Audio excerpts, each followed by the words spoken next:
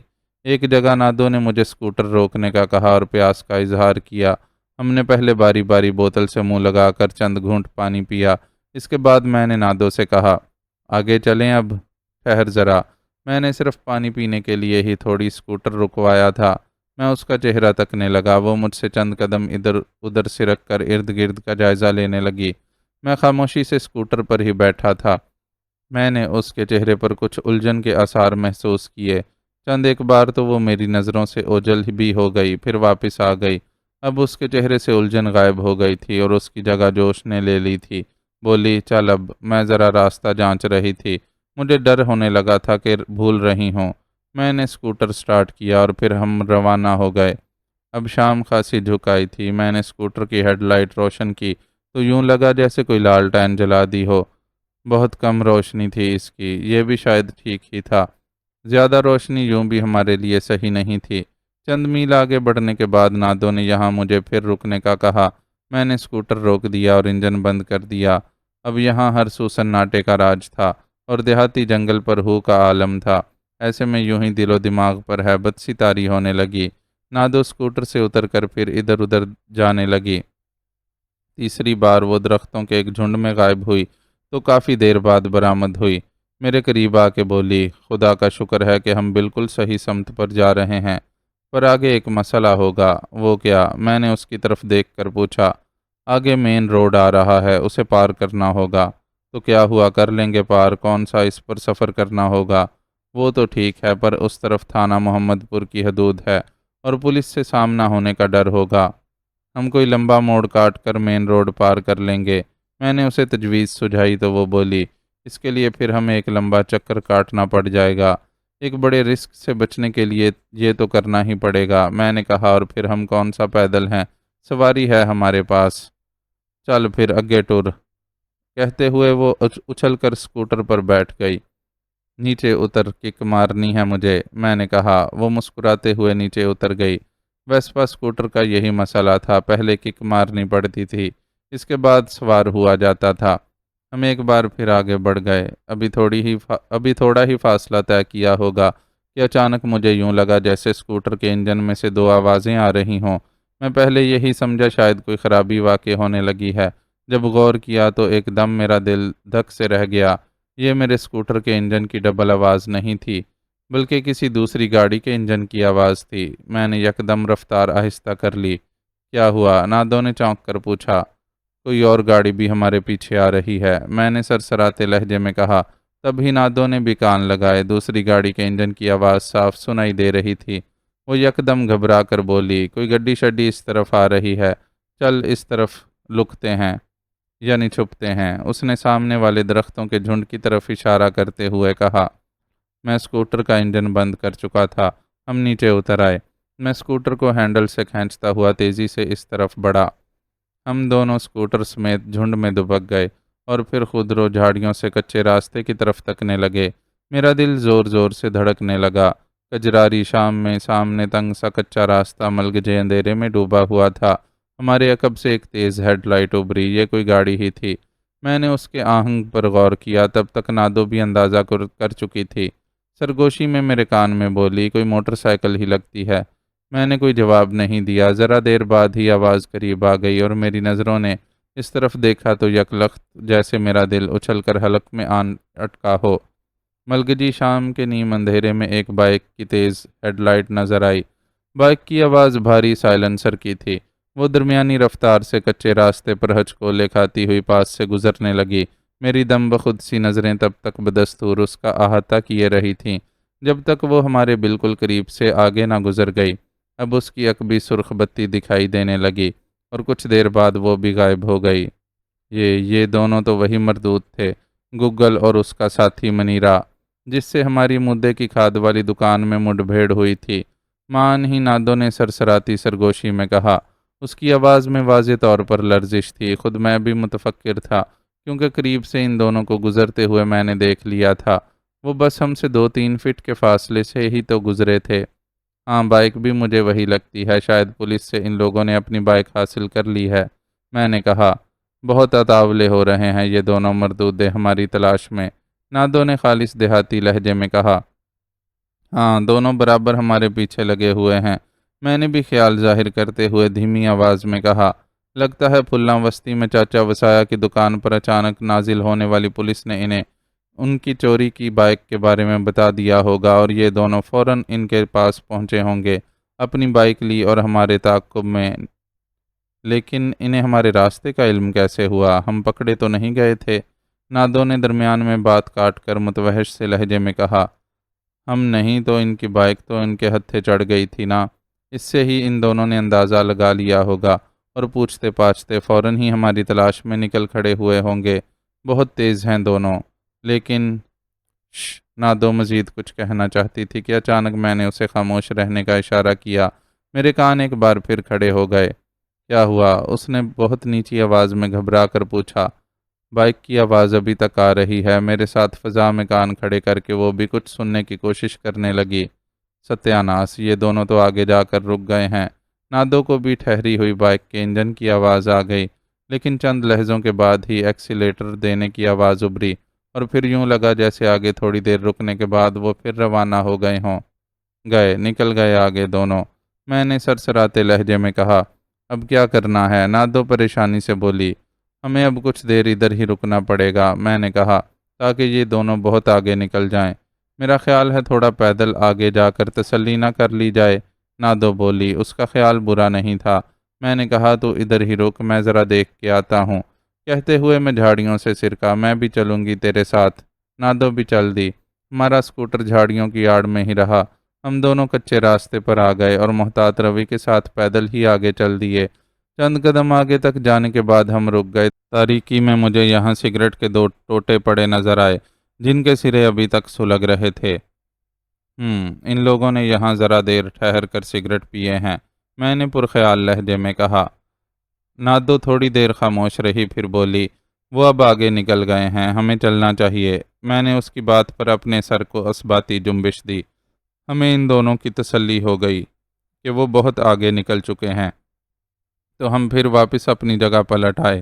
اب ہمیں اس راستے کو چھوڑ کر دوسرا راستہ اختیار کرنا پڑے گا نادو، میں نے اپنے کسی کھٹکے ہوئے خیال تلے کہا۔ وہ کیوں؟ وہ تو آگے ٹر گئے ہیں۔ پتہ نہیں کیوں میرا دل اندر سے کھٹک رہا ہے کہ ان کا یہاں تھوڑی دیر ٹھہرنا بے معنی نہیں ہے۔ بالآخر میں نے اپنے شبہے کا اظہار کر ڈالا۔ ایسے حالات میں یہ وسوسے آتے ہی ہیں ذہن میں، لیکن پھر بھی اگر ہم دوسرا راستہ اختیار کر لیں تو اچھا ہی ہے، میں نے کہا۔ دوسرا راستہ تو بہت لمبا پڑ جائے گا، وہ بولی۔ یہ راستہ بھی تو طویل تھا، پر وہ اس سے بھی زیادہ طویل ہے، اور میرا دیکھا بھالا بھی نہیں، ہم بھٹک بھی سکتے ہیں۔ نادو کے لہجے میں تشویش در آئی تھی۔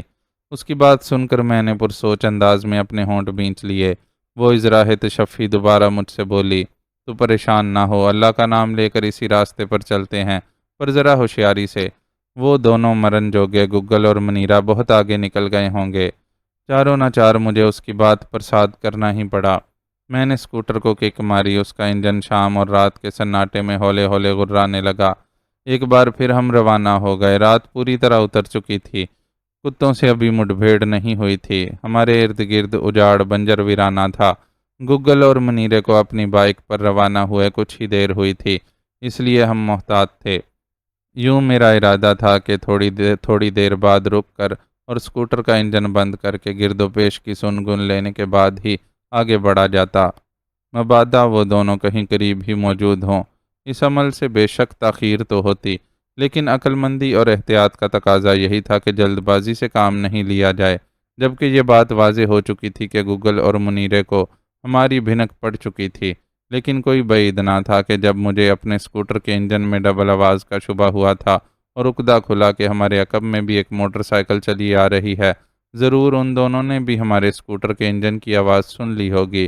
مجھے یہی تشویش تھی کہ گوگل اور منیرے کو ہم پر یقین کی حد تک شبہ ہو چکا تھا کہ ہم ان کے آگے چلے جا رہے تھے، پھر ان دونوں کا ایک مقام پر رک کر سگریٹ پینا اور پھر آگے چل دینا۔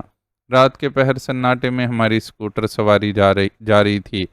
آسمان صاف اور روشن تھا، چاندنی جوبن پر تھی اور تاروں کی روشنی اکناف کے ماحول کو کسی قدر منور کیے ہوئے تھی۔ ابھی ہم تھوڑی ہی دور نکلے تھے کہ سامنے مدھم روشنی میں ایک تنگ سے موڑ پر جیسے ہی میں نے اسکوٹر کا ہینڈل موڑا تو دو افراد دائیں بائیں کی جھاڑیوں سے نمودار ہوئے۔ ان کے ہاتھوں میں سوٹے تھے، انہوں نے وہ گھما کر مجھ پر رسید کیے۔ میں نے ان کے وار سے بچنے کے لیے یکدم اپنے آپ کو پورا آگے اور نیچے کی جانب جھکا لیا، پھر بھی ایک سوٹا میرے لگا اور دوسرا میرے جھکنے کے سبب نادو کے کہیں لگا تھا۔ اس بیچاری کو پڑنے والے سوٹے کی ضرب زوردار ثابت ہوئی، جبکہ بروقت جھک جانے کی وجہ سے ایک کا سوٹا جیسے میرے سر کو مس کرتا گزرا تھا، مگر وہ بھی خاصا زوردار ہی محسوس ہوا تھا مجھے۔ نتیجے میں نادو کی کربناک سی چیخ ابھری اور اس اچانک حملے سے اسکوٹر مجھ سے سنبھل نہ سکا۔ نادو تو سوٹے کی ضرب لگتے ہی گر چکی تھی۔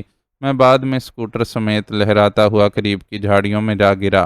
چند لہجے کے لیے میرے حواس مختل ضرور ہوئے تھے، مگر 2-3 بار سر کو جھٹکا دینے کے بعد میں نے ابھی ذرا سنبھالا لیا ہی تھا کہ میں نے گوگل کو سونٹا تولے اپنی جانب بڑھتے پایا۔ وہ اس نے تول کر مجھے پھر رسید کیا ہی تھا کہ میں نے ایک دم جھاڑیوں میں لیٹے لیٹے پلٹی کھائی۔ سونٹا خالی جگہ پر پڑا اور میں بجلی کی سی پھرتی سے حرکت کرتے ہوئے اپنی جگہ سے اٹھا اور اس پر جست لگائی۔ میں اسے اپنے ساتھ ہی لیتا ہوا دوبارہ نیچے آ رہا۔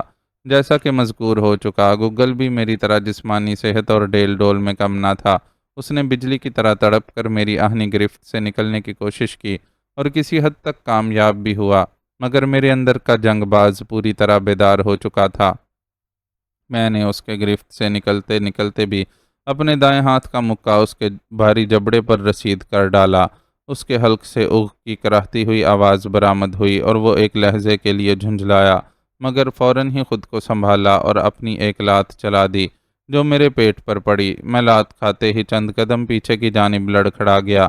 گوگل نے سونٹا چھوڑ دیا تھا اور اب اپنی قمیض کے نیچے شاید بندھے ہوئے ہولسٹر سے پستول نکالنے کے لیے ہاتھ بڑھایا ہی تھا کہ میں نے اس پر دوبارہ چھلانگ ماری۔ وہ ایک طرف ہو گیا، میں سیدھا جھاڑیوں میں جا پڑا۔ مجھے یقین تھا کہ وہ اب اپنا پستول نکال چکا ہوگا اور پلٹنا میرے لیے خطرے سے خالی نہ تھا، جبکہ اس کا ساتھی منیرا شاید نادو کی طرف مصروف تھا۔ میں نے بصورت وہی سونٹا اٹھا لیا جو جھاڑیوں میں ہی پڑا تھا۔ خبردار، اب کوئی حرکت مت کرنا، تم میرے نشانے پر ہو۔ وہی ہوا، اچانک ہی گوگل کی بھیڑیے جیسی گراہٹ ابھری۔ میں وہیں جام ہو گیا۔ سونٹا پھینک کر کھڑے ہو جاؤ، اس نے دوسرا حکم دیا۔ میں نے یہی کیا۔ منیرا بھی قریب آ چکا تھا اور اس کے ہاتھ میں بھی ایک پستول چمک رہا تھا۔ میرے اندر سائیں سائیں ہونے لگی۔ مجھے نادو کی فکر ہوئی۔ اس کی طرف دیکھا تو وہ ہنوز بے سدھ بھربھری مٹی والی زمین پر پڑی تھی۔ پتہ نہیں وہ بیچاری بے ہوش تھی یا پھر منیرے نے اس کا گلا دبا کر ہلاک کر ڈالا تھا، لیکن مجھے اپنا یہ خیال غلط لگا، کیونکہ ان دونوں کا مقصد شاید ہم پر زندہ ہی قابو پانا تھا، ورنہ جس طرح یہ پہلے ہی ہماری گھات لگائے بیٹھے تھے، ہم پر بے دریغ فائرنگ کر سکتے تھے۔ وہ حرامزادی کیا مر گئی ہے؟ گوگل نے اپنے ساتھی منیرے سے پوچھا۔ اس کا اشارہ قریب بے سدھ پڑی نادو کی ہی طرف تھا۔ نہیں استاد، بے ہوش ہے، منیرے نے جواب میں کہا۔ رسی نکال، پہلے اس حرام کے جنے کے پاؤں ہاتھ باندھ۔ گوگل نے مجھے خونخوار نظروں سے گھورتے ہوئے منیرے سے تحکمانہ کہا۔ اس بدبخت کے منہ سے اپنے لیے حرام کے جنے کی گالی سن کر میرا دماغ اڑ گیا۔ حرام کا جنا ہوگا تو اور تیرا خاندان، جو اپنے راتب ڈالنے والوں کے آگے کتے کی طرح دم ہلاتے ہیں۔ موت کے نشانے پر ہونے کے باوجود میں نے جوش کے گیز تلے اس کی گندی گالی اس کی جانب لوٹا دی، جسے سن کر اس کے چہرے پر ہی نہیں بلکہ آنکھوں میں بھی سرخی گہری ہو گئی۔ اسی لہجے میں دانت پیس کر گررا کے بولا، اگر چودھری صاحب کا تمہیں زندہ پکڑنے کا حکم نہ ہوتا تو ادھر ہی اپنا پستول تجھ پر خالی کر دیتا، پر خبردار کسی خوش فہمی میں مت رہنا، ہمیں گولی مار دینے کا بھی حکم ملا ہوا ہے۔ اتنی ڈوز اس کے لیے کافی تھی، اس لیے میں نے مزید اسے تیش دلانا مناسب نہیں سمجھا اور اسے گھورتا رہ گیا۔ منیرا پلٹا اور اپنی موٹر سائیکل کے پیچھے بندھی ہوئی رسی کھول لایا۔ یہ وہی 125 موٹر سائیکل تھی جس پر میں اور نادو سواری کر چکے تھے۔ منیرے نے اب اپنا پستول لباس کے اندر رکھ لیا تھا اور دونوں ہاتھوں سے رسی لیے میری جانب بڑھا۔ میں اسی طاق میں تھا کہ منیرہ میرے اور پستول بدست گوگل کے درمیان میں آ جائے تو میں اپنی کوئی کارروائی دکھا سکوں، لیکن گوگل بھی کایاں آدمی تھا۔ اس نے فوراً اپنی پوزیشن بدل ڈالی اور اس رخ پر آ گیا کہ منیرہ بآسانی میرے ہاتھ باندھ سکے اور میں بھی گوگل کے نشانے پر رہوں۔ دونوں ہاتھ پیچھے کر اپنے منیرہ میرے عقب میں آ کر درستی سے بولا۔ ناچار میں نے اپنے دونوں ہاتھ پیچھے گھما لیے۔ میرے اندر جیسے گمسان کا رن پڑا ہوا تھا، دل و دماغ ایک زبردست ابال کی کیفیات سے دوچار تھے۔ میں جانتا تھا کہ ایک بار ان کی گرفت میں چلا گیا تو شاید پھر دوبارہ نہ نکل پاؤں گا اور میری اب تک کی ساری تگ و دو بیکار جائے گی۔ پھر جیسے سب برباد ہو جائے گا۔ فوزیہ کی تلاش اور راحیلہ کی گمشدگی کی کاوشیں سب ماضی کا حصہ بن جائیں گی، لیکن میں بے بس تھا۔ گوگل کی خون رنگ آنکھوں سے صاف جھلکتا تھا کہ اب وہ میری ذرا سی بھی حرکت پر بے دریغ اپنا پستول مجھ پر خالی کر سکتا تھا۔ میں نے شاید ایسی بے بسی اب تک کسی موڑ پر محسوس نہ کی تھی جس نے میرے دماغ کو جلاہٹ میں مبتلا کر ڈالا تھا۔ ادھر وہ مردود منیرہ میرے دونوں ہاتھ پشت کی جانب بڑی مضبوطی سے باندھ چکا تھا۔ تبھی اچانک شاید غیر ارادی طور پر میری دزدیدہ سی نگاہ اس طرف کو اٹھی جدھر نادو زمین پر بے سدھ پڑی تھی، مگر اب وہ جگہ خالی تھی۔ البتہ وہاں مجھے چٹکنی ہوئی چاندنی میں کچھ رقیق سا مادہ پھیلا ہوا محسوس ہوا۔ شاید وہ اس کا خون تھا، مگر وہ کہاں تھی؟ یک لخت میرا دل دھڑک اٹھا۔ اسی لمحے گوگل کے منہ سے بکھلائی ہوئی ملی جلی غراتی آواز ابھری، ارے یہ حرام کی جنی کدھر بھاگ گئی؟ منیرہ جو میرے دونوں ہاتھ باندھ چکا تھا وہ تیزی سے اس طرف لپکا۔ تبھی میں نے گوگل کے عقب سے ایک سائے کو نمودار ہوتے دیکھا۔ گوگل کو بھی فوراً ہی اپنے عقب میں کسی سرسراہٹ کا احساس ہوا تھا۔ وہ جیسے ہی اپنے عقب میں گھوما، اس پراسرار سائے نے اس پر کوئی بھاری شے رسید کر ڈالی جو اس کی پیشانی پر پڑی۔ وہ ضرب ایک موٹے سونٹے کی تھی جسے کھاتے ہی گوگل جیسے گرانڈیل شخص کے حلق سے کرہ انگیز چیخ ابھری اور وہ کٹے ہوئے شہتیر کی طرح گر گیا۔ تب ہی میری پھٹی پھٹی نظروں نے دیکھا وہ سونٹا بردار نادو تھی۔ مدھم سی چاندنی میں مجھے اس کا نصف سے زیادہ چہرہ خون سے تربتر نظر آیا۔ میں نے منیرے کی جانب گردن موڑ کر دیکھا۔ وہ گوگل کی چیخ پر اس طرف متوجہ ہوا تھا۔ تبھی میں نے ایک خطرے کے پیش نظر نادو کو چلا کر خبردار کرنا چاہا، مگر وہ پہلے ہی ہوشیار ثابت ہوئی۔ ٹھیک اسی وقت جب منیرہ گوگل کی چیخ پر اس طرف متوجہ ہوا اور معاملہ سمجھتے ہی اس نے پستول نکالنے کے لیے اپنا ایک ہاتھ جلدی سے لباس میں ڈالا، تب تک نادو گوگل کا گرا ہوا پستول اٹھا چکی تھی اور میرا خیال تھا کہ وہ اسے خبردار کرے گی، لیکن اگلے ہی لمحے دم بخود فضا میں گولی چلنے کا دھماکہ ہوا۔ میں نے پھیلی ہوئی آنکھوں سے دیکھا کہ منیرے کو اپنے حلق سے آواز نکالنے کا بھی موقع نہ مل سکا۔ اس کا بھیجا پار ہو چکا تھا اور وہ کھڑے کھڑے کسی بت کی طرح زمین پر گر پڑا۔ نادو، میں نے اسے پکارا، مگر اس نے اسی پستول کا رخ جب قریب گرے پڑے بے سدھ سے گوگل کی جانب موڑا تو میں نے چلا کر اسے روک دیا۔ نہیں نادو، بس اتنا ہی کافی ہے، ہمارے پاس وقت نہیں ہے۔ مگر نادو پر تو جیسے عجیب سی کیفیت طاری تھی، اس نے جیسے میری بات سنی ہی نہ تھی۔ اس نے اب اپنے دونوں ہاتھوں سے پستول کو پکڑ لیا تھا۔ نادو، خدا کے لیے میری بات مان لے۔ لیکن اسی وقت فائر کے دو دھماکوں نے میری آواز دبا ڈالی۔ گوگل کے زمین پر پڑے ہوئے وجود نے دو بار جھٹکے لیے۔ تب ہی میری پھٹی پھٹی نظروں نے دیکھا کہ گوگل کی ایک ٹانگ اور ایک بازو سے خون جاری ہو گیا تھا۔ اب بس کر دے، میرے ہاتھ کھول، نکل چلیں یہاں سے، میں نے پھر نادو سے کہا۔ اس نے پستول دور کہیں جھاڑیوں کی طرف اچھال دیا اور اس کے بعد جیسے وہ کسی ٹرانس سے جاگی میری جانب دوڑی اور پھر جلدی جلدی میرے ہاتھوں کے جکڑ بند کھولنے لگی۔ مجھے آزاد کرتے ہی وہ بے اختیار ایک روتی ہوئی سسکاری مار کر مجھ سے لپٹ گئی۔ میں نے بھی اس کے اندر کا غبار نکل جانے دیا، لیکن وہ شاید بس آخری ہمت پر تھی اور بے ہوش ہو کر گرنے لگی تو میں نے اسے تھام لیا۔ وہ پھر بے ہوش ہو گئی تھی۔ شاید تھوڑی ہی دیر پہلے مجھے اس نے خطرے کی زد میں پا کر مضروب ہونے کے باوجود اپنی جو ہمت مجتمع کی تھی وہ اب ختم ہو گئی تھی۔ مجھے تشویش ہوئی۔ میں نے آرام سے اسے زمین پر لٹایا اور خود بھی بیٹھ گیا۔ اس کا سر اور چہرہ میں نے اپنی گود میں رکھ کر اس کے زخم کا جائزہ لیا۔ اس کی پیشانی پر کچھ گہرا زخم تھا، وہاں سے خون ابھی تک بہہ رہا تھا۔ میں نے سب سے پہلے اپنی شرٹ کا دامن پھاڑ کر اس کی پٹی باندھ دی، پھر اس کا چہرہ پونچھا۔ وہ خون میں لت پت ہو رہی تھی۔ نہ جانے کب سے اس بیچاری کا خون پیشانی سے بہہ بہہ کر اس کے کپڑوں کو رنگین کر چکا تھا۔ نادو کی یہ حالت دیکھ کر مجھے یکلخت تفکرات نے آن گھیرا۔ شکر تھا کہ اس کی سانسیں ہموار تھیں۔ خون بہے جانے کی وجہ سے اس پر نکاہت ضرور طاری تھی، تاہم اس نے جو تھوڑی دیر پہلے ہمت دکھائی تھی میں وہ کبھی نہیں بھلا سکتا تھا۔ تبھی میں نے بھی اپنے حواس بحال کیے اور اس کا سر نہایت آہستگی سے اپنی گود سے ہٹا کے زمین پر رکھا، پھر کچھ سوچ کر اٹھا اور موٹر سائیکل کی جانب بڑھا۔ خوش قسمتی سے وہاں سائیڈ میں ایک خاکی تھیلا نصب تھا۔ اس کے اندر آئل میں لتھڑے ہوئے کچھ کپڑوں کے علاوہ پانی کی بوتل بھی رکھی ہوئی تھی۔ وہ میں لے آیا اور اس کے چھینٹے میں نے نادو کے چہرے پر مارے اور ساتھ ہی بوتل اس کے ہونٹوں سے لگا دی۔ کچھ پانی اس کے حلق میں اترا تو اس نے کھانستے ہوئے اپنی آنکھیں کھول دیں۔ پانی پیو اور پیو، میں نے اسے دوبارہ ہوش میں آتے دیکھ کر کہا۔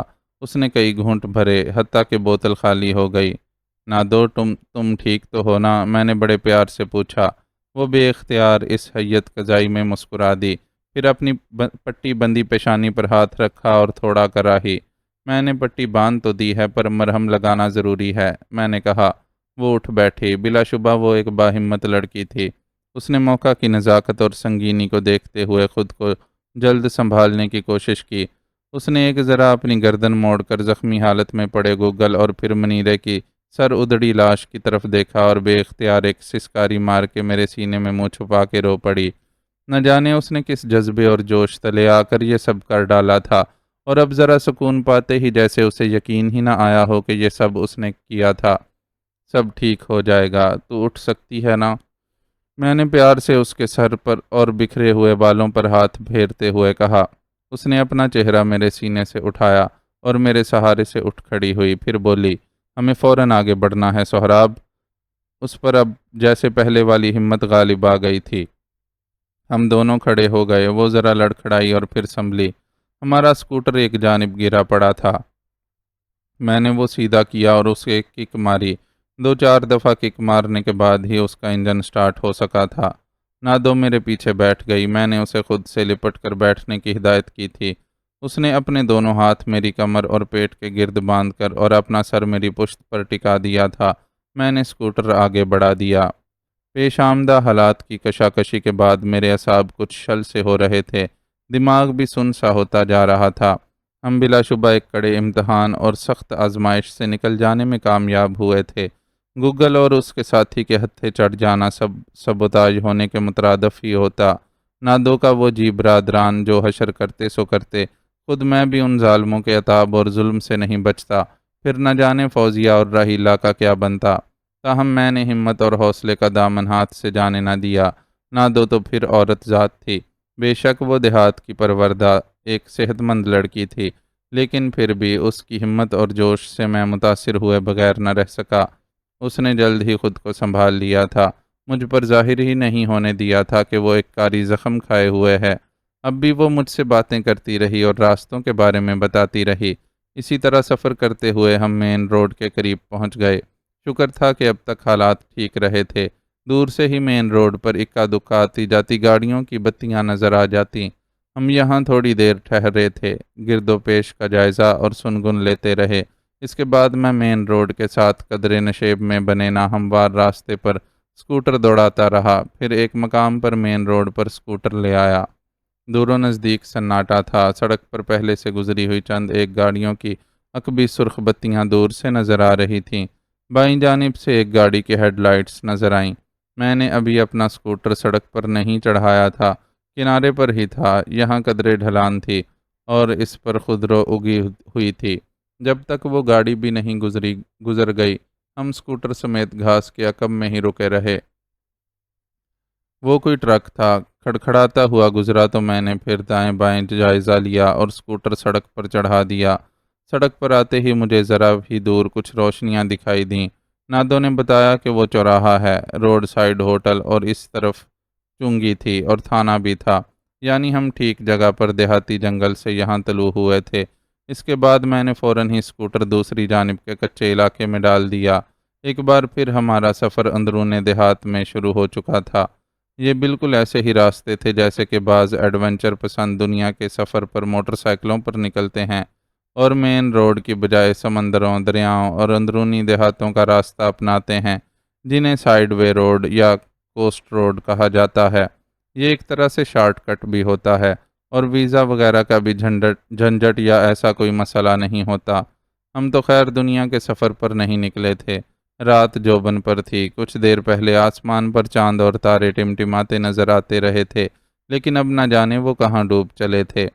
جلد ہی عقدہ کھلا، ایک مخصوص قسم کی فضائی بارانی باس ہمارے نتنوں سے ٹکرائی، جس میں نباتات کی بو بھی شامل تھی، کچھ خنکی بھی ہو چلی تھی۔ مان وہ بولی، میرا خیال ہے بارش کا موسم بن رہا ہے۔ اس کی طبیعت اب کافی سنبھل چکی تھی، وہ سیدھی ہو کے بیٹھ گئی۔ خود مجھے بھی یہی لگ رہا تھا۔ میں نے اسکوٹر چلاتے ہوئے آسمان کی طرف دیکھا، اچانک ہی نہ جانے کہاں سے کالے بادل گرائے تھے۔ اسی نے آسمان اور ٹمٹماتے تاروں کو ڈھانپ لیا تھا۔ یہاں سے وہ اینٹوں والا بھٹا بستی کتنی دور ہے؟ میں نے پوچھا۔ بس کوئی 15-20 کلومیٹر اور فاصلہ ہوگا، اس نے جواب میں کہا۔ پہلے ایک نہر آئے گی، اس کی پلیا پار کرتے ہی بستی کی حدود شروع ہو جائے گی۔ 15-20 کلومیٹر اگر مین روڈ سے فاصلہ ہوتا تو یہ کچھ زیادہ نہیں کہلاتا، آرام سے اور بآسانی طے ہو جاتا، لیکن کچے کے بل کھاتے تنگ راستوں میں اسکوٹر کی رفتار کم سے زیادہ نہیں کی جا سکتی تھی، بلکہ کم ہی کرنی پڑتی۔ اس لیے یہ 15-20 کلومیٹر کا فاصلہ اس جگہ پر طے کرنا آسان نہ تھا۔ اچانک بادلوں کی گڑگڑاہٹ ابھری اور ساتھ ہی اس زور سے کڑاکے سے بجلی چمکی کہ ایک لمحے کو میں بھی دہل گیا۔ موسلا دھار بارش شروع ہو گئی۔ ایک مقام پر میں نے اسکوٹر روک دیا۔ بیڑا غرق ہو گیا، نادو جھلا کر بولی، کچی زمین پر کیچڑ بن جائے گا اور ہم کیسے آگے بڑھ سکیں گے؟ ہم بارش میں بھیگنے لگے، کافی موٹے موٹے قطرے گر رہے تھے۔ یہاں کھلے جنگلی علاقے میں بجلی گرنے کا بھی خطرہ ہوتا ہے۔ مجھے بھی یہی ڈر لگا ہوا تھا۔ جب بھی آسمانی بجلی کڑکتی میں دہل سا جاتا۔ گھٹا ٹوپ اندھیرا چاروں طرف پھیل چکا تھا۔ اس پر شراٹے دار بارش کا شور بہت ہی ہیبت ناک منظر پیش کر رہا تھا۔ فضا میں نباتاتی بو پھیلنے لگی، اس میں بارش کے پانی کی مخصوص باس بھی رچی ہوئی تھی۔ میں نے دانستہ کسی درخت کے نیچے پناہ نہیں لی تھی، کیونکہ درختوں پر ہی سب سے پہلے بجلی گرنے کا خطرہ ہوتا ہے۔ نادو کے زخم کی پٹی بھی بارش کے پانی میں گیلی ہوئی جا رہی تھی۔ مجھے فکر ہوئی کہیں زخم پھر نہ کھل جائے، مگر نادو نے اس پر اپنی چنری باندھ دی تھی۔ شکر تھا کہ جریان خون دوبارہ نہیں ہوا۔ اسکوٹر میں نے راستے پر ہی دو رویہ جھاڑیوں کے قریب روک دیا تھا۔ میں اور نادو اسکوٹر سے نیچے اتر آئے۔ اسکوٹر کو میں نے سائیڈ سٹینڈ پر لگا دیا تھا۔ ہم وہیں کھڑے بارش میں بھیگنے لگے۔ شکر تھا کہ سردیوں کا موسم نہیں تھا، ورنہ تو اس طرح بھیگنے سے ٹھٹر کر ہی مر جاتے۔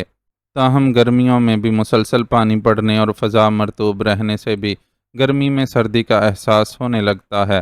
اس وقت ہم کچھ ایسی ہی صورتحال کی زد میں تھے۔ یوں ہم دونوں دم بخود حیولوں کی طرح کھڑے بارش میں بھیگتے اور بارش رکنے کا انتظار کرتے رہے، لیکن بارش بجائے تھمنے کے کبھی کم ہونے لگتی تو کبھی زیادہ شروع ہو جاتی۔ جب مزید 15-20 منٹ اور بیت چکے اور بارش کم زیادہ ہوتی رہی تو میں نے ہی نادو سے کہا، کیا خیال ہے ہم ابھی مین روڈ سے زیادہ دور نہیں آئے ہیں؟ پختہ سڑک سفر کے لیے ٹھیک نہیں رہے گی۔ نادو نے فوراً جواب نہیں دیا، وہ کچھ سوچتی رہی۔ میں نے پھر کہا، بارش میں ہر کسی نے محفوظ اوٹ لے رکھی ہوگی، ہم آگے نکل جائیں گے۔ بات تو تیری ٹھیک ہے، پر آگے جا کر ہمیں دوبارہ کچے میں اترنا ہی پڑے گا، باقی کا راستہ سارا کیچڑ والا ہوگا، تو فاصلہ تو کم ہو جائے گا نا، پہنچ ہی جائیں گے گرتے پڑتے اپنی منزل پر۔ میں نے کہا۔ میرے لہجے میں جلاہٹ تھی۔ نادو نے میری اس تجویز پر کوئی ساد نہیں کیا۔ میں بھی چند لہجے کے لیے خاموش رہا۔ تب ہی اچانک بارش اس بار کم ہوئی تو اس نے دوبارہ زور نہیں پکڑا۔ اب ہلکی بوندا باندی ہونے لگی تھی۔ میں نے نادو سے کہا، آگے چلیں اب؟ نادو نے میری طرح سر اٹھا کر آسمان کی طرف دیکھا، وہ اب صاف ہو چلا تھا۔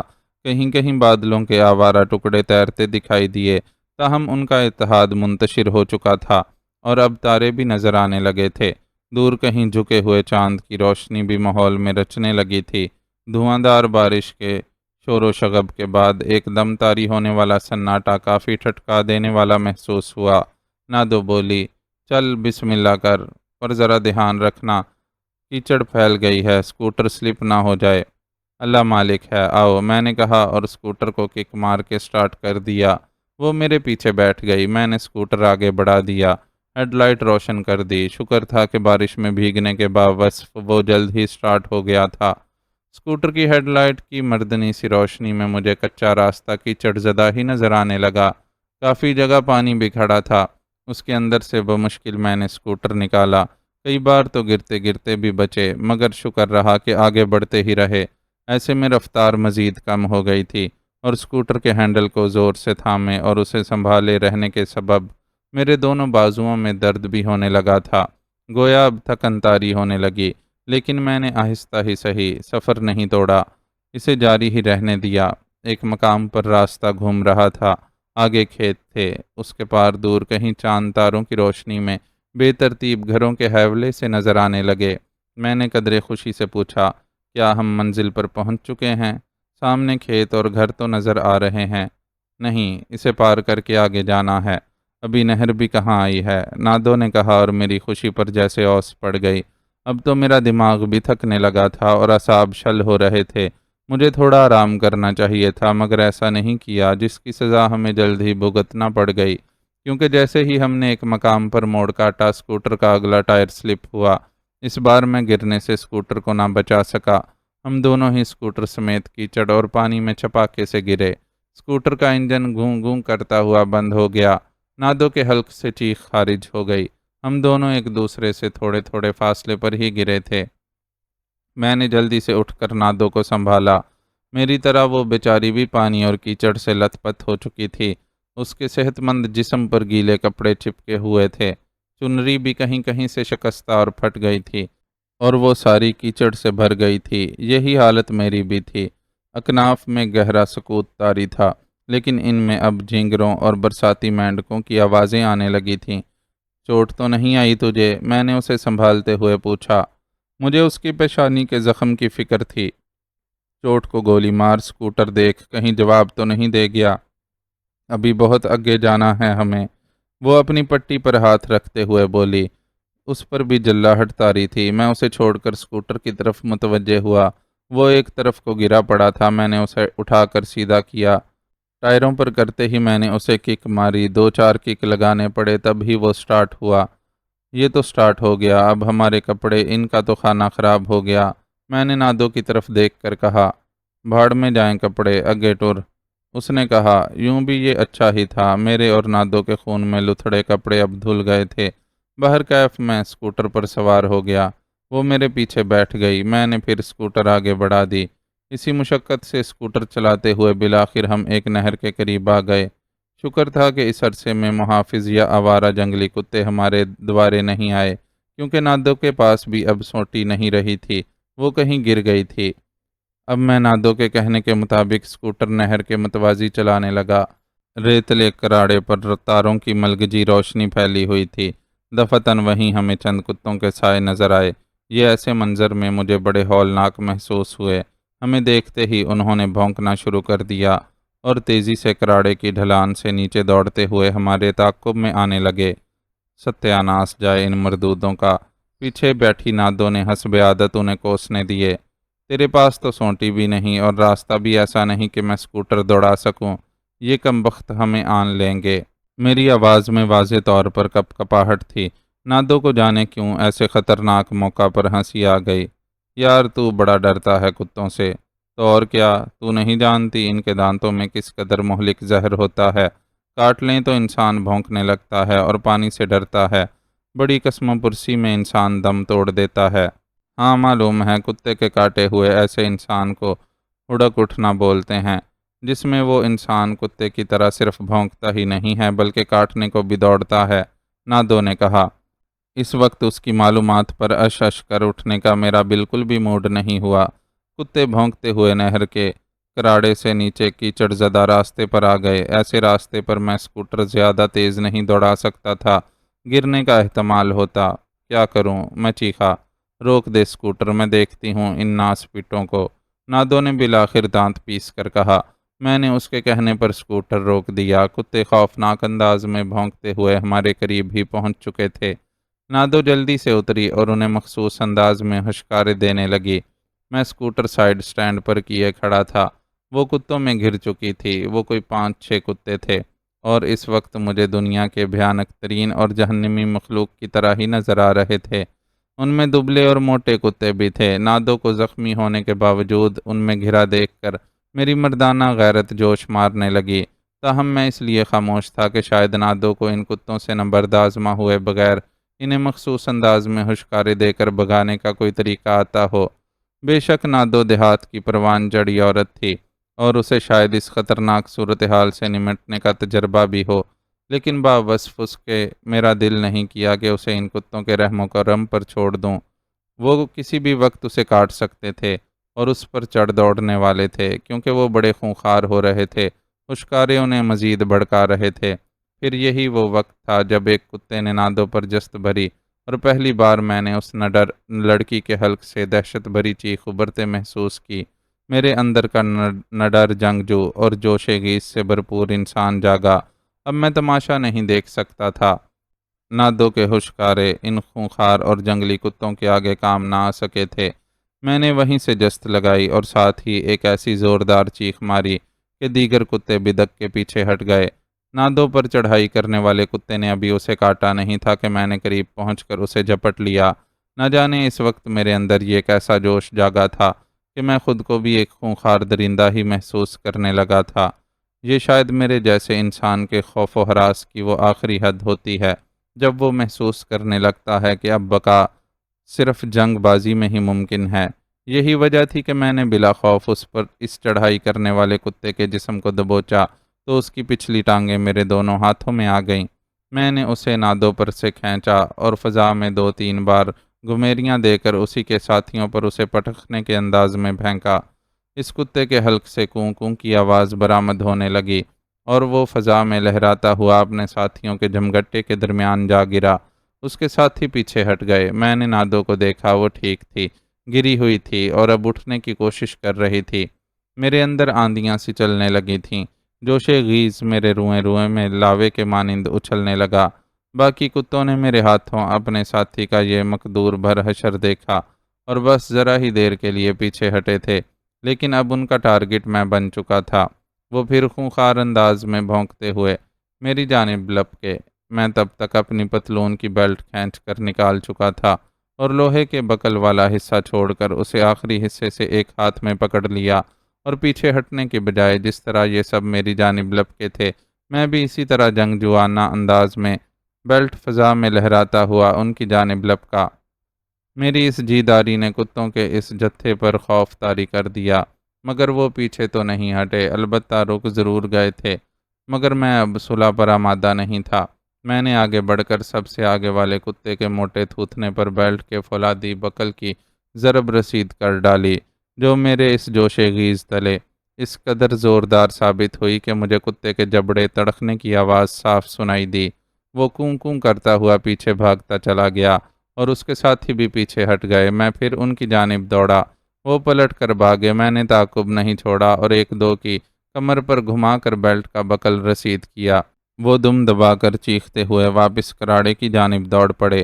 وہ پسپا ہو چکے تھے، اب کراڑے کی بلندی پر منحوس مخلوق کی طرح کھڑے بھونکتے رہے، پھر ادھر ادھر ہو گئے۔ میں ہانپتا ہوا واپس نادو کی طرف آیا تو وہ اپنی گردن اٹھا کر مجھے پھٹی پھٹی آنکھوں سے تکے جا رہی تھی۔ اس کا شاداب چہرہ اور کجراری کشادہ آنکھوں میں عجیب و غریب تاثرات لیے جذبات جیسے منجمد ہو گئے تھے۔ اس کی چنری بھی کہیں جا پڑی تھی۔ میں خاموشی سے اپنی بیلٹ کو واپس پتلون میں ڈالنے لگا، تبھی وہ جانے کس جذبے تلے یکدم آگے بڑھی اور مجھ سے دیوانہ وار لپٹ گئی۔ ہم دونوں کیچڑ اور پانی میں لت پت تھے ہی، جس کے سبب بدن بھی دونوں کے گیلے اور پھسلواں ہو رہے تھے۔ میرا توانا جسم اس وقت پہلے ہی جوش تلے تپ رہا تھا۔ ایسے میں نادو کے شباب پرور وجود کی شبنمی ٹھنڈک جیسے نرم فوار بن کر مجھ میں جذب ہونے لگی۔ کیچڑ، بارش والے مخصوص بو کے پانی کی باس اور جسموں کی نکہت، جس نے چند لہجوں کے لیے مجھے حیوانیت پر تو اکسایا اور لگا جیسے میں ہوش و حواس سے بیگانہ ہو جاؤں گا اور جیسے میں بھی نادو جیسی بے اختیاری میں بہہ جاؤں گا، لیکن فوراً ہی مجھ پر اصل مردانگی غالب آ گئی۔ میں نے بہت دھیرے سے اسے خود سے الگ کیا اور ہولے سے بولا، کیا ہو گیا ہے تجھے؟ سنبھال خود کو۔ وہ رو پڑی، لیکن پھر فوراً ہی ہنس کر بولی، مجھے وہی ہوا جو ابھی تھوڑی دیر پہلے تجھے ہو گیا تھا۔ مجھے ابھی تک یقین نہیں آ رہا کہ تو اس قدر جوش میں آ جائے گا۔ کہاں تو کتوں سے اس قدر ڈر رہا تھا؟ ہاں، میں بھی تھوڑا ہنس کر بولا، لیکن جب میں نے تجھ پر ایک کتے کو چڑھائی کرتے دیکھا تو مجھ سے نہ رہا گیا۔ میری غیرت لاوے کی طرح ابل پڑی تھی۔ پھر ایک ذرا تھم کر اسے بڑی محبت سے یاد دلایا، بھول گئی تو گگل اور منیرے کا بھی تو نے زخمی ہونے کے باوجود ایسا ہی حشر کیا تھا۔ ہاں، اس وقت تو بھی تو اس مردود کے پستول کی زد پر تھا۔ نادو بھی مسکرا کر بولی، سچی بات کہوں یہ کتے واقعی بہت خطرناک ہوتے ہیں، ہم بھی ان سے ڈرتے ہی ہیں، مگر جان پر بن جائے تو مقابلہ کرنا ہی پڑتا ہے۔ جب میں نے تجھے دیکھا کہ تو ان سے ڈر کے میدان چھوڑ بیٹھا ہے تو میرے اندر کی عورت کو ایک جھٹکا لگا۔ میں نے پل بھر کے لیے سوچا کہ یہ کیسا مرد ہے میرے ساتھ، اب مجھے ہی کچھ کرنا پڑے گا، خواہ میری جان ہی کیوں نہ چلی جائے۔ اسی لیے اندر سے میں بھی ڈری ہوئی تھی، مگر خود کو میں نے تن بتقدیر کر دیا تھا۔ پر جب ایک کتے نے مجھ پر چھلانگ لگا دی تو میں بھی خوف زدہ ہو گئی۔ میرے منہ سے چیخ نکل گئی کہ اب کون مجھے اس موذی جانور سے بچانے آئے گا۔ تبھی تو نے شیر بن کر ان پر چڑھائی کر ڈالی۔ تیری اس بہادری نے مجھے بے اختیار کر دیا نوجوانہ۔ بس عورت مرد کی ایک اسی شے پر ہی تو مرتی ہے جب وہ اپنی جان کی پرواہ بھی نہیں کرتا اور اپنی ساتھی عورت کو بچانے کود پڑتا ہے۔ وہ اپنی رو میں کہے جا رہی تھی، میں خاموشی سے سنے جا رہا تھا۔ بارش زدہ ماحول، خنکرات، کرب و جوار میں اسرار بھرا سناٹا، اوپر نہر کے ریتلے کراڑے پر بھیگی بھیگی چاندنی سے فضا پر عجیب طلسم سا بکھرنے لگا۔ چلیں اب؟ میں نے ہولے سے اس سے پوچھا۔ اس نے بھی ایک گہری ہمکاری لی اور اسی لہجے میں بولی، چلو۔ میں نے اسکوٹر سٹارٹ کیا، اس پر سوار ہوا، وہ بھی بیٹھ گئی۔ ایک بار پھر ہمارا سفر نہر کے متوازی شروع ہو گیا۔ جلد ہی وہ پلیا ہماری نظر میں آ گئی جس پر سے ہم نے نہر پار کر کے دوسری جانب جانا تھا۔ پلیا پار کرتے ہی دوسری جانب میدان سا نظر آنے لگا۔ ہلکی آسمانی روشنی میں وہ دور تک بنجر سا دکھائی دیتا تھا۔ کہیں کہیں خضر جھاڑیاں اگی ہوئی تھیں، لیکن یہاں بھی بارش کے پانی کی وجہ سے زمین پھسلواں تھی۔ میں بہت احتیاط سے اسکوٹر دوڑاتا رہا۔ شکر تھا پھر کتوں سے واسطہ نہیں پڑا۔ تھوڑا آگے نکلے تو اندازہ ہوا کہ یہ ایک نیم صحرائی سا خشک علاقہ تھا جہاں کچھ کچھ فاصلے پر چمنیاں نظر آ رہی تھیں۔ یہ اینٹوں کے بھٹوں کی چمنیاں تھیں۔ کچھ گھر بھی دکھائی دے رہے تھے۔ ایک جانب کھیتوں کا سلسلہ بھی نظر آ رہا تھا۔ اس طرف کھجی کے کچھ درخت بھی دکھائی دیے۔ میں نے نادو کے کہنے پر اسکوٹر ایک جگہ روک دیا۔ اس کا انجن بند کر کے میں نیچے اتر آیا۔ نادو پہلے ہی اتر کر کھڑی ہو چکی تھی اور گرد و پیش کو تکے جا رہی تھی۔ میرا خیال ہے ہم اینٹوں والی بستی پہنچ چکے ہیں، میں نے کہا۔ اس کے لبوں سے گو انداز میں برآمد ہوا، یوں جیسے وہ کچھ سوچ رہی ہو۔ میرا خیال تھا کہ یہاں بھی اس کا کوئی جاننے والا یا والی ہوگی، مگر یہ ضروری بھی نہیں تھا۔ پھر بھی میں نے کسی خیال کے تحت اس سے پوچھا، تو یہاں پہلے بھی آ چکی ہے؟ نہیں، اس نے نفی میں سر ہلایا۔ نام ضرور سن رکھا ہے، شاید یہاں بھٹے زیادہ ہیں اسی لیے اس کا نام اینٹوں والی بستی پڑ گیا ہے، میں نے کہا۔ اس نے کوئی جواب نہ دیا۔ کیا سوچ رہی ہے؟ میں نے بالآخر پوچھ لیا۔ میں سوچ رہی ہوں یہ تو مزدوروں کی بستی لگتی ہے، اس نے جواب میں کہا۔ بھلا یہاں ایسے کون لوگ رہتے ہیں جس کے ہتھے اس موئے گورکن مرادے نے فوزیہ کو چڑھا دیا ہوگا؟ ہو سکتا ہے کوئی خطرناک گروہ یہاں رہتا ہو، میں نے خیال ظاہر کرتے ہوئے کہا۔ جرائم پیشہ لوگ بھلا کہاں نہیں ہوتے؟ اس بات کا تو پواڑا ہے، کیسے پتہ چلایا جائے؟ کہتے ہوئے وہ پیشانی مسلنے لگی۔ کاش وہ مردودہ گورکن پوری بات بتانے کے بعد ہی مرتا، میں نے کہا۔ اصل مسئلہ ہی یہی ہے، اب یہاں آ تو گئے ہیں، پتہ کیسے کیا جائے؟ میں خود پریشان ہونے لگا تھا۔ نادو بولی، بجلی کے بارے میں تو کوئی نہ کوئی جانتا ہی ہوگا، یہ نام مجھے بڑا خاص ہی لگتا ہے، پر اس کے بارے میں پوچھنا بھی بڑی رازداری سے ہی پڑے گا۔ ہاں، یہی ایک کلو ہے ہمارے پاس۔ تب پھر ہمیں صبح ہونے کا انتظار کرنا پڑے گا اور رات بسر کرنی پڑے گی ادھر ہی کہیں۔ وہ کہتے ہوئے ادھر ادھر دیکھنے لگی۔ اس طرف آ ذرا، اس نے ایک جانب اشارہ کیا۔ میں اسکوٹر کو ہینڈل سے پکڑ کر کھینچنے لگا۔ نادو پیدل آگے آگے چل رہی تھی اور میں اس کے پیچھے اسکوٹر کھینچ رہا تھا۔ رات کا پہر، سناٹا ہر طرف پھیلا ہوا تھا، بستی گہرے سکوت میں ڈوبی ہوئی تھی۔ آسمان صاف اور روشن تھا۔ بارش کا پانی یہاں بھی جگہ جگہ جمع نظر آیا۔ کھیتوں کی طرف کچھ درختوں کے ہیولے دکھائی دیے جو آبادی کی طرف بڑھ رہے تھے۔ ان گارے مٹی کی کچی دیواروں والے گھروں کو دیکھ کر مجھے تاسف آمیز سی حیرت ہوئی کہ یہ بیچارے غریب مزدور لوگ خود کچی اور گارے مٹی کی دیواروں والے تنگ و تاریک گھروں میں رہتے ہیں، مگر تپتی دھوپ اور گرمی میں جہنم زار بھٹے میں بیٹھ کر پکی اینٹیں بناتے ہیں، اپنے لیے نہیں دوسروں کے لیے۔ پھر انہی کی اینٹوں سے شہروں میں پختہ گھر، بنگلے اور عالیشان کوٹھیاں بنتی ہیں۔ جا بجا میدان میں اینٹوں کے کھانچے بھی پڑے دکھائی دیے، ایک قطار میں گیلی اور نرم اینٹیں بھی رکھی نظر آئیں جو پکنے کے لیے تیار کی گئی تھیں۔ ہم آبادی کی دوسری جانب آ گئے، یہاں بھی یہی کچھ نظر آیا۔ اس کے بعد کچھ دکانیں اور اسی قسم کی کچی کوٹھڑیاں نظر آئیں، سب بند تھیں، ان پر ہو کا عالم طاری تھا۔ نادو تھکی نہیں تھی، چلتی رہی، بالآخر ایک ٹوبہ آ گیا، یہاں قریب ہی ایک چھوٹی مسجد تھی۔ اس کے ذرا عقب میں آٹے کی چکی کی عمارت نظر آئی۔ سب سے پہلے ہم نے برساتی ٹوبے میں جا کر اپنی حالت سدھاری، اس کے بعد مسجد کی جانب بڑھے۔ دروازے کا کنڈا لگا ہوا تھا، تالا نہیں تھا۔ مسجد کے ارد گرد پرانے برگد کے 2 درخت تھے، عقبی سمت پر بھی پیپل کا درخت نظر آیا۔ ہم دروازے کی کنڈی کھول کر اندر آ گئے۔ سامنے صحن تھا، اس کے وسط میں گھنا درخت تھا، اس کے نیچے دریاں بچھی ہوئی تھیں، ایک کونے میں وضو کی جگہ تھی اور وہاں مٹی کے لوٹے رکھے ہوئے تھے، پاس ہی اینٹوں کی آڑ تھی۔ سامنے کے رخ پر اندر ایک کوٹھڑی نما کمرہ تھا۔ ہم کمرے میں نہیں گئے، صحن میں ہی ایک کونے میں لیٹ گئے۔ یہاں اللہ کے گھر میں ہمارے دل و دماغ کو ایک روحانی سا سکون محسوس ہوا۔ ہماری آنکھیں نیند سے بوجھل ہو رہی تھیں۔ نادو نے اب اپنی چنری زخم سے اتار لی تھی۔ زخم کچھ بہتر تھا، البتہ بندی پٹی پر تھوڑا خون لگا ہوا تھا۔ لیٹتے ہی ہمیں نیند آ گئی۔ معزز ناظرین و سامعین، لائک، کمنٹس اور شیئر ضرور کریں، شکریہ۔